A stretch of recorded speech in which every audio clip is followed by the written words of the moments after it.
I found a white snake in the community green space. Snow white and over 3 feet long, she looked adorable. Her cold vertical pupils glanced at me dismissively before she willingly slithered onto my palm. Such a good girl. Luckily, I work part-time at a reptile store and have experience raising pet snakes.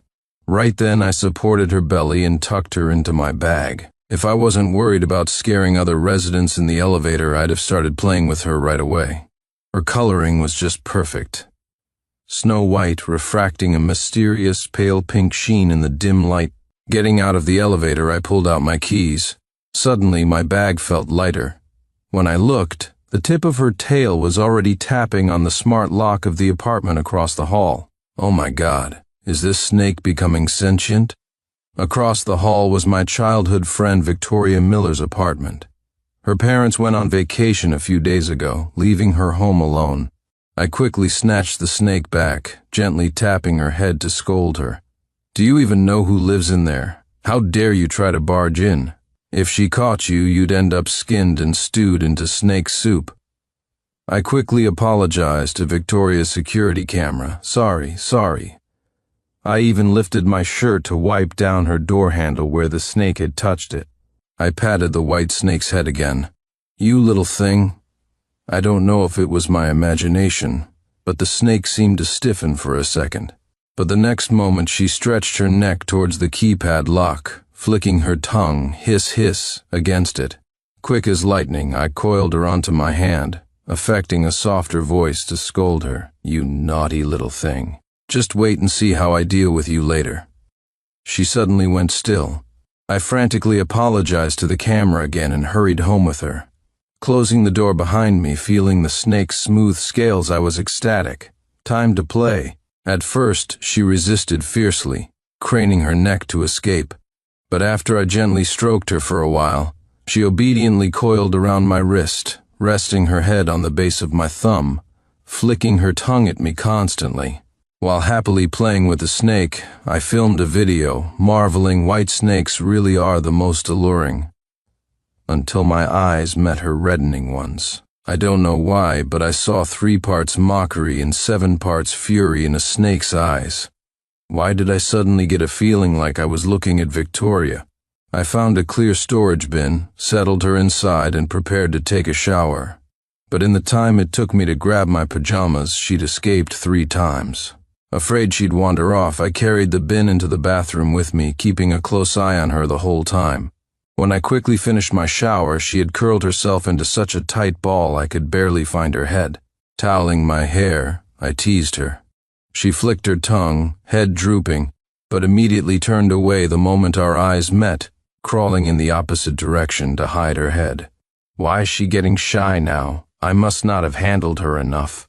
Grabbing her belly, I lifted her back. My fingers accidentally brushed against her tail.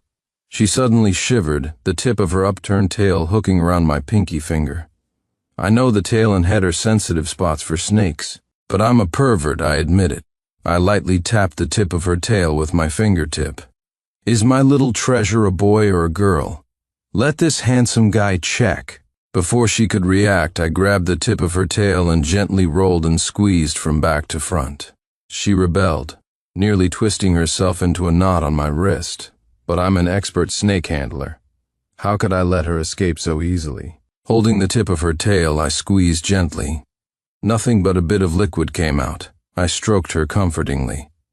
So, you're a little female snake. That's cute too, even without, look how pretty this little tail is, isn't it? The next moment, she bared her sharp fangs and bit my arm. Blood instantly welled up. I let out a blood-curdling scream. The next day I woke up to find the snake I'd found was gone. I almost lost my mind. My beloved white maiden, following the trail she left during her escape, I tracked her to the guest's bedroom. Pushing the door open, I came face to face with Victoria's reddened eyes. Whoa, I jumped. What are you doing here? She glared at me, annoyed, the tips of her ears still faintly pink. No time to think too much. I immediately opened the photo album on my phone and shoved it in her face. Have you seen this little white snake? I looked at her expectantly. only to see her face and neck turn red at a visible rate, rivaling the color of liver at the butcher's shop. Wait, why was she blushing? I glanced down at my phone. The photo displayed was of the snake's cloaca, held open by me. Oops. Maintaining a straight face, I quickly swiped to the next picture. When I held the phone up for Victoria to see again, she snatched it away. I thought she wanted a closer look to help me find snowdrift. Instead, she deleted all the photos I'd painstakingly taken last night. In a fit of anger. Well, a small fit, I protested. Why did you delete my footage? I was going to post a video teaching people how to sex snakes. Her face flushed crimson, and she glared at me furiously. You want to post that online? Dream on seething with anger, she sped up the deleting process. Panicked, I grabbed her wrist to get my phone back. She shot me a look. While I was stunned, she jumped onto the bed. I had another small fit of anger. Why not? I spent ages squeezing last night. Can't you respect my hard work, even if she's a little female and nothing came out? Hearing this, Victoria's ears looked like they were about to bleed. She kicked me in the face. Ow, I looked up and couldn't help but swallow. Honestly, she looked really tempting like this, her face all red. Damn it. Does she even know I have a crush on her? Could she show a little restraint? My voice suddenly weakened. Lowering my eyes, unable to look at her, I said, I just took a picture of a snake's cloaca. You don't have to be like this. I knew she was embarrassed, but I added, I know you're shy right now, but stop being shy for a second and... Sincere Clark, go to hell. Her voice trembled with shame and anger. She almost fell stepping on me. I caught her calf and helped her down. She seemed to be grinding her teeth slightly. That's my snake. Trying to get my phone back, I grabbed her wrist again. Just because you say it's yours? Where's the proof? Turns out she had proof. She even had pictures of Snowdrift as a baby snake. Fine. So what if it's hers? I can be flexible. I slid down and hugged her legs. Just let me go play with her, please. She refused without a second thought. It's not appropriate. What's not appropriate? She just doesn't want me to heartbroken at losing my beloved snake. After clocking out from my shift of getting paid to handle snakes at the reptile store, I waved goodbye to the store's own white maiden and started walking numbly. Outside, I saw Victoria waiting on her electric scooter. I turned to walk away.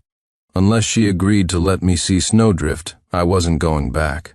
Oh, whatever. Better go beg.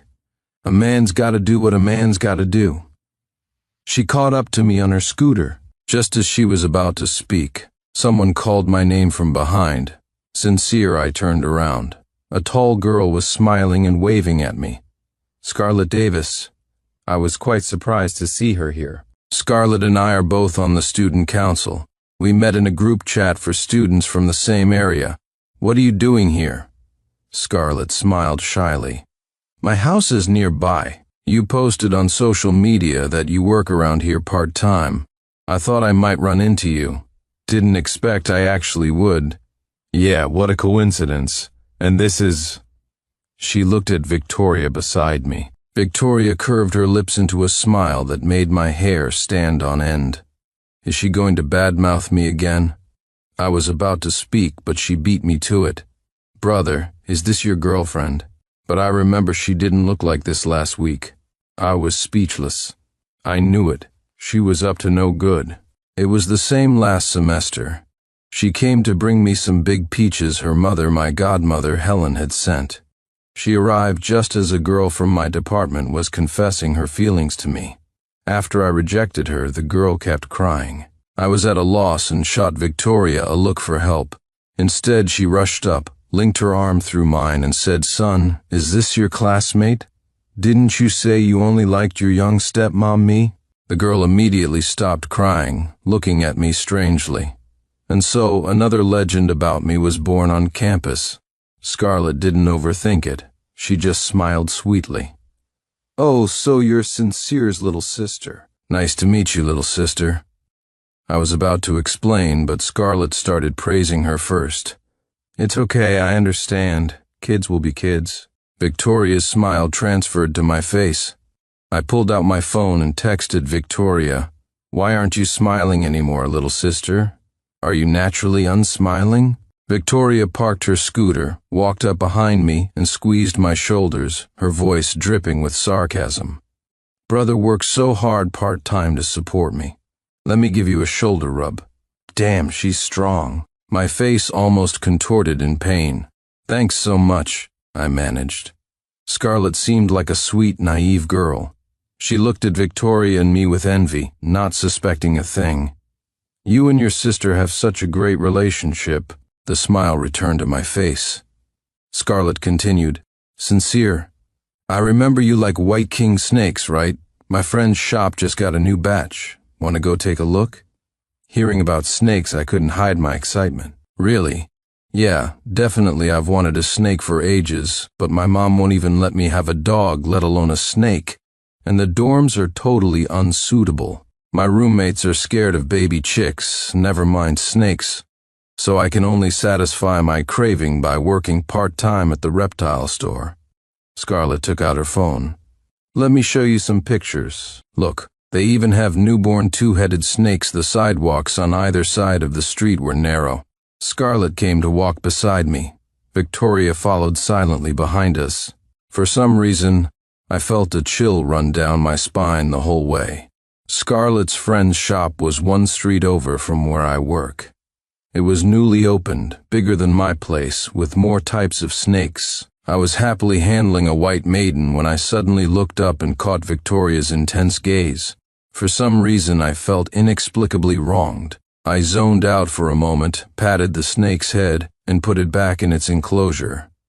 Scarlett suddenly asked, Which one do you like? I can buy it for you. I was about to say that wouldn't be right when suddenly there was a loud bang from behind us, mixed with a sharp gasp of pain.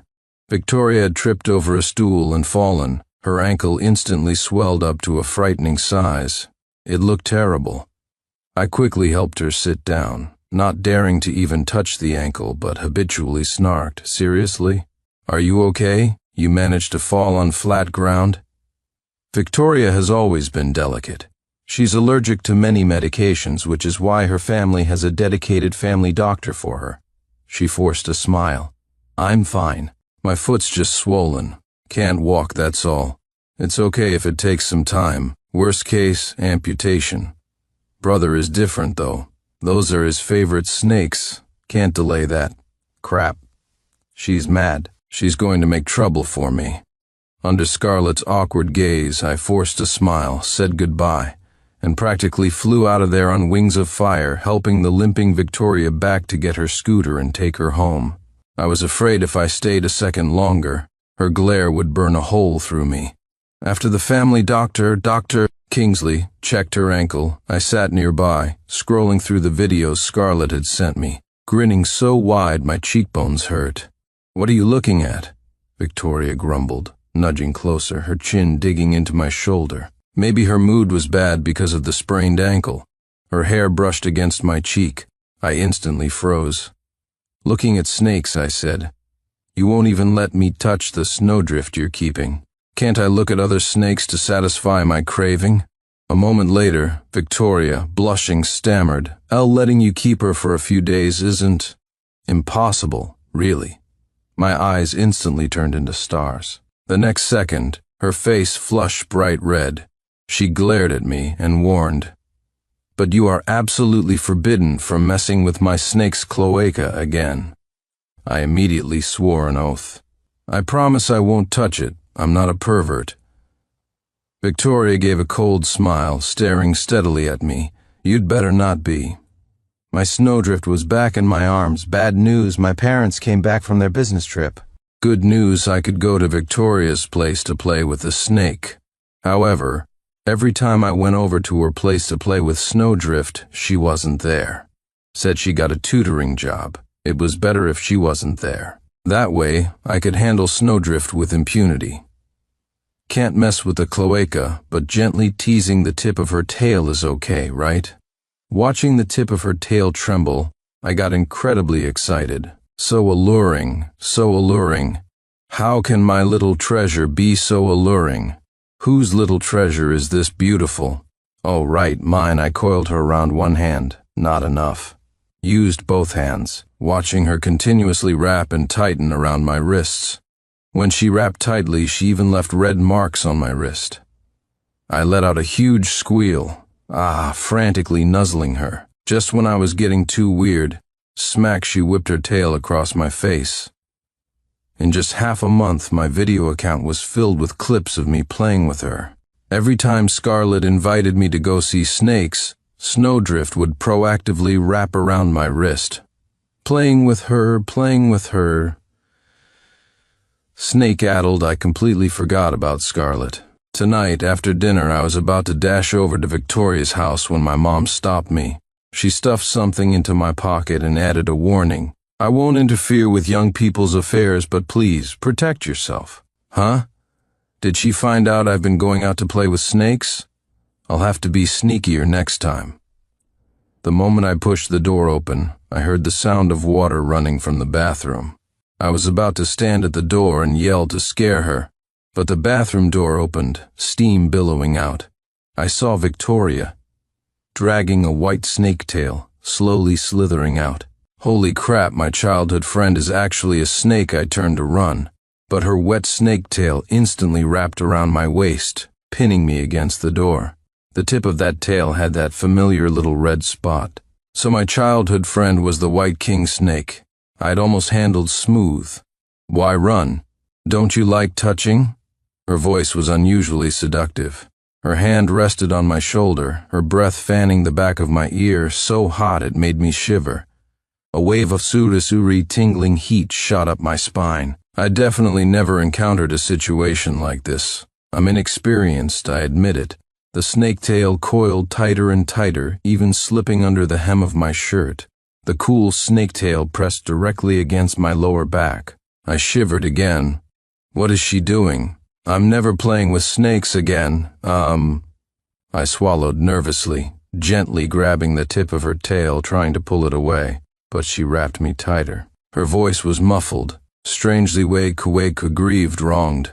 You played, now you have to take responsibility. Afraid she'd swallow me whole in a fit of anger, my survival instinct kicked in instantly. Responsible, I'll definitely be responsible, it's just… Could you maybe let go first?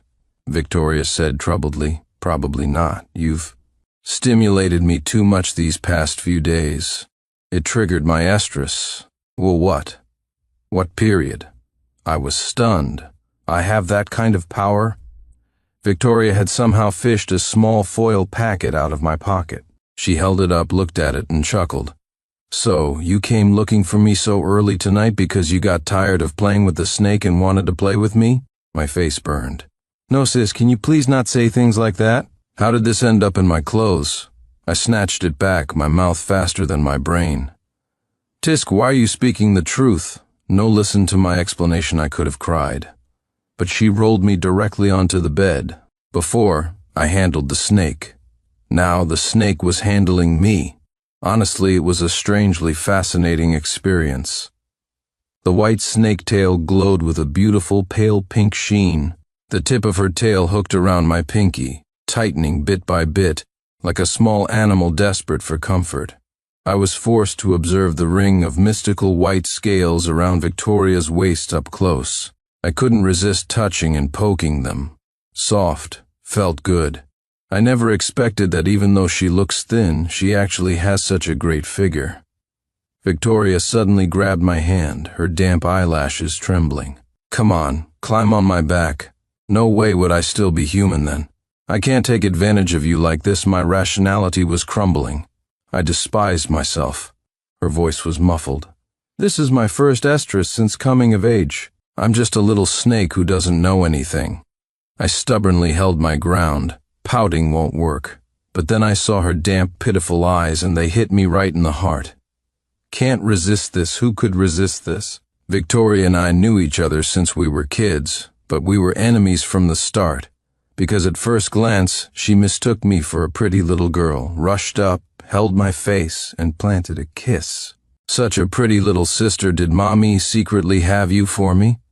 Disgusted, I pushed her away, making loud tooey sounds to show my disdain, but she rolled up her sleeves, pinned me to the ground. Help, she's going to kiss me to death later, even after she found out I was a boy. She still used her greater strength and height to force me into little dresses, using me as her real-life doll for her dress-up games. If I opened my mouth to call her out, she'd bite my mouth. If I reached out to rip the dress, she'd bite my hand. If I tried to run, she was even worse. She'd grab my leg and start biting. Bite mark after bite mark. She scared me into crying. But then she'd grin, showing off her little white teeth. I swore I would never be her human doll. When we got a bit older, I went abroad for summer vacation. When I came back, I was completely transformed, tanned, stronger, taller. Even the chubby cheeks were gone. I wasn't the same person. I was now a cool, aloof teenager. She cried, demanding I bring back the pretty little sister. I coolly turned my back on her. She was so mad she didn't speak to me for a month. After starting middle school, we never mentioned this dark history, and we've been fighting ever since. I never in my wildest dreams thought that one day I'd want to kiss her, and that she'd initiate it. What does it feel like to kiss your childhood friend? Cool and refreshing, like jelly. Couldn't resist taking a little sip. The tip of her tail wrapped around me tighter. She gasped, face red, calling out my name in breathless, pained moans, sincere. Who could stand this? I flipped over and sat on her snake tail. I could tell she was inexperienced, because she bit my lip until it bled. Just as I was about to bite back, a wave of dizziness hit me. I completely lost consciousness. I never thought my childhood friend was actually a venomous snake. When I opened my eyes again, I was lying in bed with an IV drip. Dr. Kingsley was watching over me. He told me Victoria had been taken away by the Beastkin Regulatory Bureau (BRB) for quarantine. So she's a white snake spirit? Dr. Kingsley nodded. My inner fantasies ignited. Can she fly? Does she have magic powers? Can she teach me alchemy? I was practically bouncing off the walls like a gossip monger in a melon patch. No ulterior motives, I just wanted to do my best to promote this technology. Dr. Kingsley stated flatly, no. Becoming spirits hasn't been allowed for a long time. Beastkin like us who can take human form are collectively called beastkin. My interest instantly vanished. Fine. The next day, Victoria's parents cut their vacation short and rushed back. I went over to ask about Victoria's situation, bringing some homemade dried fish snacks. Godmother Helen Evelyn Miller waved it off. Vicky's situation is quite serious. She won't be out for at least 10 days to half a month. I couldn't help but sigh. It's that serious? My mom, Helen Clark, who had dropped by, exclaimed, "What? Vicky got arrested and taken to the station?" Godmother Helen calmly explained, not exactly arrested, just detained for half a month. She added with a smile, taking my hand, "That child bit someone outside. Let this teach her a lesson." Even if I wanted to tell my mom what really happened, I didn't dare say she bit my lip. My mom, who was initially skeptical about Victoria being detained, was now completely convinced. Back home, my mom closed the door, leaned in worriedly, and whispered, "With Vicky's situation now, will it affect her prospects for civil service exams later?" I was speechless.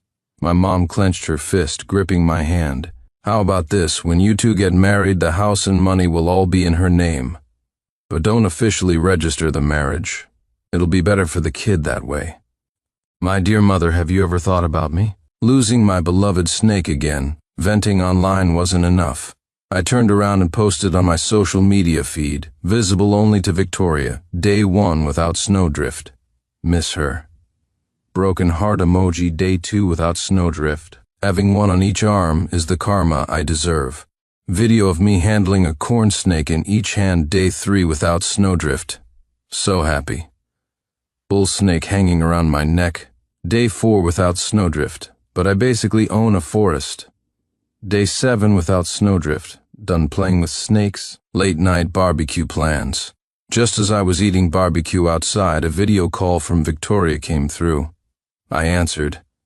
A little white snake was on screen, hissing and flicking her tongue at the camera, eyes half closed, looking pitiful, until Scarlett's head partially appeared beside me in the frame. The snake froze for a second, then suddenly switched to combat mode, head raised, looking ready to strike at any moment.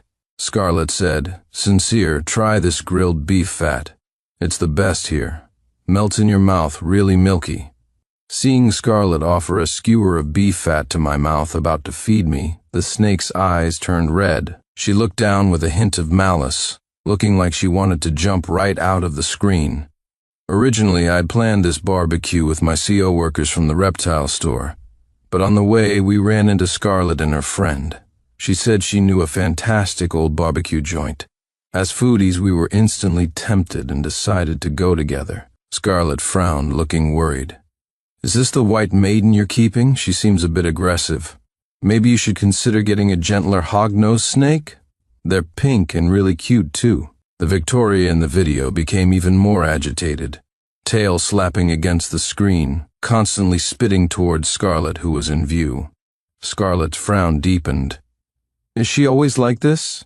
Maybe you should take her to a vet?" "No need. I like her just like this," I said quickly into the camera. "Sorry. I'll be back right away." The little white snake whipped her tail and hung up the video call. "Quite the temper. That's what you get for ignoring me for 7 days. Serves you right after the barbecue." Scarlett suggested we go check out the night market together. I was eager to get home, so I declined. Riding my electric scooter like the wind, I got home, took out my phone, intending to call Victoria back. Instead, I saw she had bombarded me with messages all the way home. Was the barbecue good? "Man, are you worthy of my devotion these past 2 weeks? I'm telling you, Sincere Clark, next time you beg to touch me, don't even think about it. Why aren't you replying? Is the barbecue really that good? Hognose snake. That thing that only knows how to play dead all the time, what's so good about it? Have you seen any other snake like me? Half human, half snake, and with a pretty face? Sincere Clark, I'm telling you, you've lost big time. Blocked. Go eat your barbecue." Reading these messages, I rolled around on my bed laughing. Ooh, jealous, are we? Totally smitten with me, huh? When I tried to video call her back, I realized Victoria had actually blocked me. The grin that reached my ears instantly vanished. I wasn't laughing anymore. I messed up. I immediately bombarded her on QQ. "Hey, accept my friend request." Victoria was playing it cool. Rejected. Get lost. My fingers were practically smoking from typing. "Can't you just give me a chance?" She ignored me. Day 2 of the Cold War. Godmother Helen handed her daughter over to me. She dabbed at her eyes with a tissue. "The doctor says Vicky's condition isn't good right now. She's showing signs of withdrawal." "Withdrawal? Victoria? Is this some new kind of scam?" While I was still confused, she grabbed my hand. "She needs your comfort the most right now. You know my daughter, she's timid, always stuck close to you since childhood." I felt inexplicably guilty. How could I tell Godmother Helen that actually back then it wasn't her clinging to me, but her using brute force to make me her reluctant sidekick? I looked at the motionless coil in the carrier. I reached out and poked it. It wrapped around my wrist with lightning speed. Godmother Helen immediately stopped dabbing her eyes, picked up her suitcase, her face blooming into a smile. "Sincere, thanks so much for this. Just check in on her when you have time. As long as she stays alive, that's fine." "Godmother Helen, couldn't you have kept up the act for one more second? Are you abandoning your daughter just for a vacation?" Bang, the door closed, leaving one human and one snake in the room. Victoria secretly hooked my finger with the tip of her tail, her tongue flicking against my wrist appeasingly. Who understands this feeling? Now, whenever I see her tail, I think about what I squeezed out myself that day. Ugh, I'm really the worst. I hid Victoria in a canvas bag and secretly brought her back to my room, hiding her from my mom. At night, after showering and changing into pajamas, I came out to find the little white snake coiled on the bedspread, eagerly waiting. Not a trace of withdrawal. I dried my hair with a hairdryer. Suddenly, she hid her head under her belly. I remembered. That day I showered. I think I brought her into the bathroom with me. Victoria peeked out with half her head, watching me. My hair-drying movements started to become stiff. Sincere Clark, you're supposed to be a man like an eagle. What's there to be shy about? Go handle her. After drying my hair, I crawled into bed preparing to play dead. I mean sleep. But Victoria's tail tip started tapping, tap, tap, tap on my phone screen. To communicate, she'd coiled her phone over. Why aren't you playing with me? Did you really fall for that hog-nosed snake? What's so good about her? Sleeping, I said. Then she got emo, started lying by the window, looking at the moon. I scooped her up by the belly and pulled her back. She immediately straightened her body, trying to slither out of my hands. I twisted my wrist and coiled her back. Kissing should be okay, right? I gently touched her head with my lips. She got shy again and started burying her head in her own belly. Sigh, complicated feelings.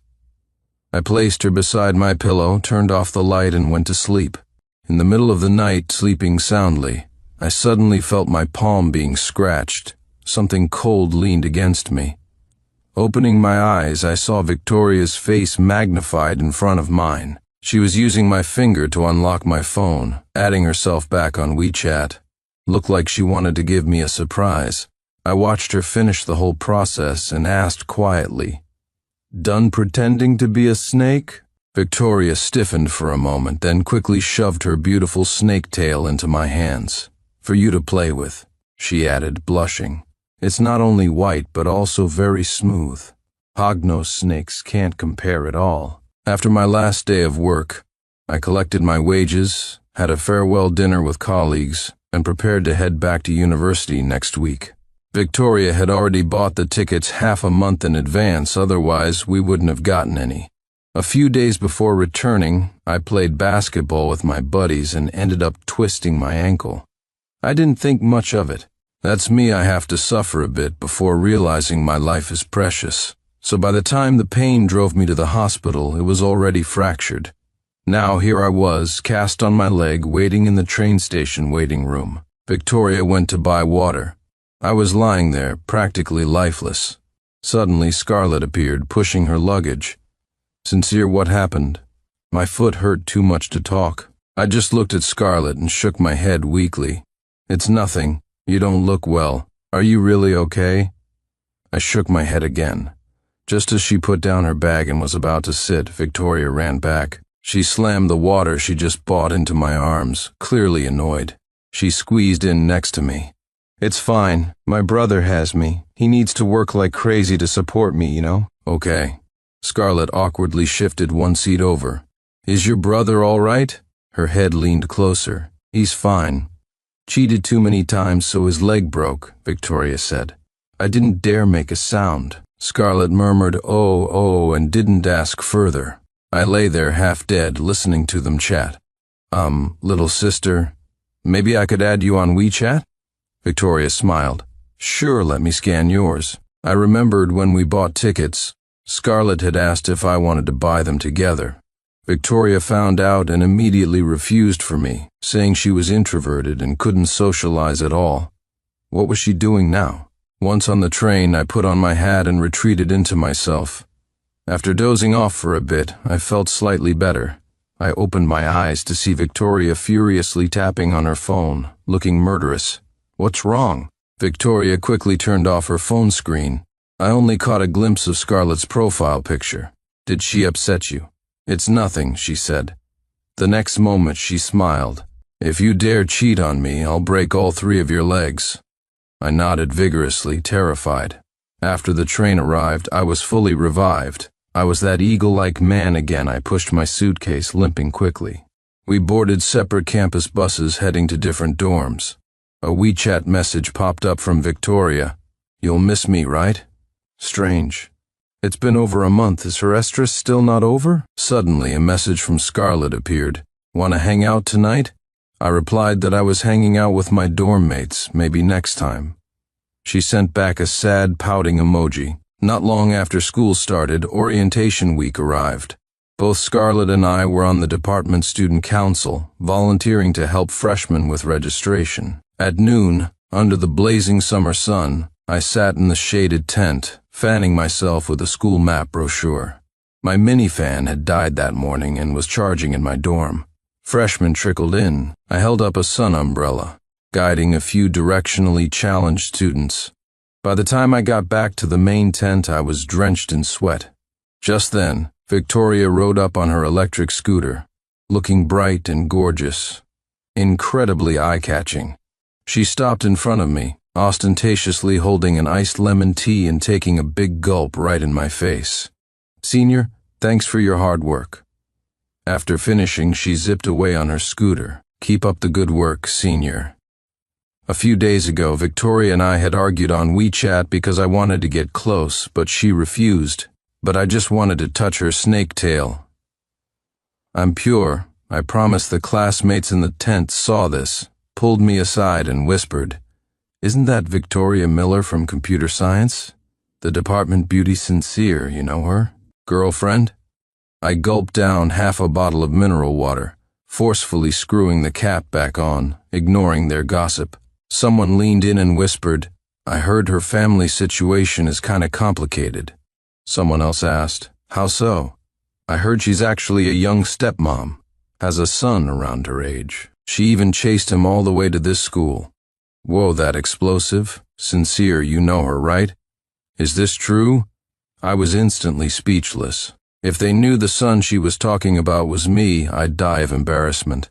I immediately said, "Of course that's fake. I need to tell her not to spout nonsense next time." Look how distorted the rumors have become just then. Victoria returned on her scooter. This time, she brought a large box of chilled watermelon and a big bag of iced mung bean soup. "Reward for you," she said haughtily. I loved it. Instantly, all eyes in the tent focused on me. After distributing the mung bean soup, she leaned close to my ear and whispered, "Fine, I'll let you handle me, okay?" I nodded with satisfaction. As we were enjoying the iced mung bean soup, Scarlett and other volunteers, finished with lunch, came to take over the shift. Before leaving, Scarlett confirmed the location for our dinner gathering that night. Victoria pinched my arm, wrapping hers around mine, looked at Scarlett, and asked me with a smile, "Brother, do you mind if this family member tags along?" My classmates' gossipy eyes darted between the three of us, like meerkats in a field of drama. I wished I could sink into the ground right there, because everyone knew Scarlett liked me.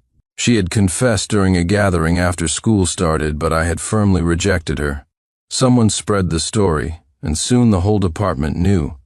Now this was the juicy love triangle drama they loved to see. The next moment, Scarlett burst into laughter, her whole body shaking. Of course, welcome I saw the shock on their faces, just as I'd expected. Only I knew the truth.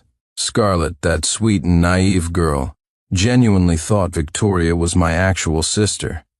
"Help somebody save me at the dinner party," Victoria unapologetically squeezed in next to me. Scarlett, meanwhile, was maneuvered by her good friends to sit on my other side.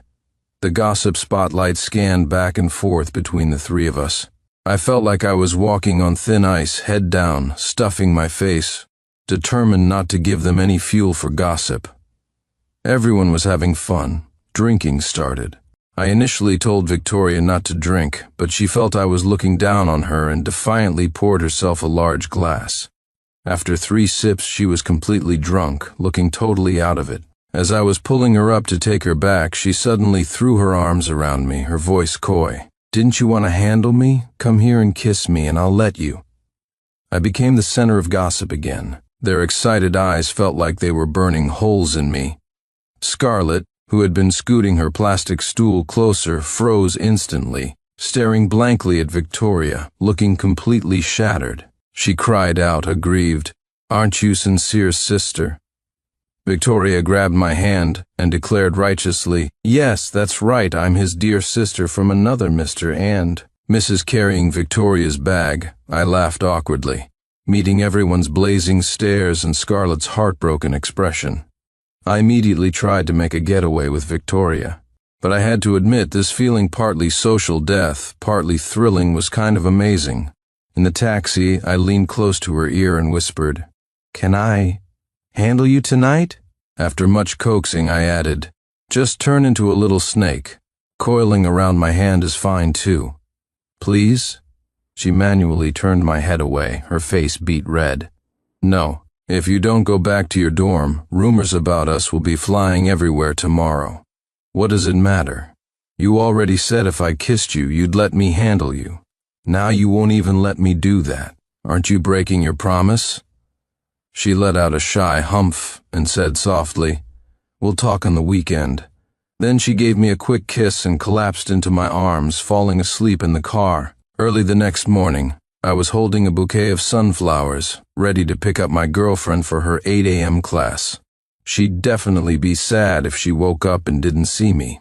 It wasn't long before I saw Victoria walking out of the girls' dorm, holding a few books. Her roommates were giggling and teasing. Who's so lucky?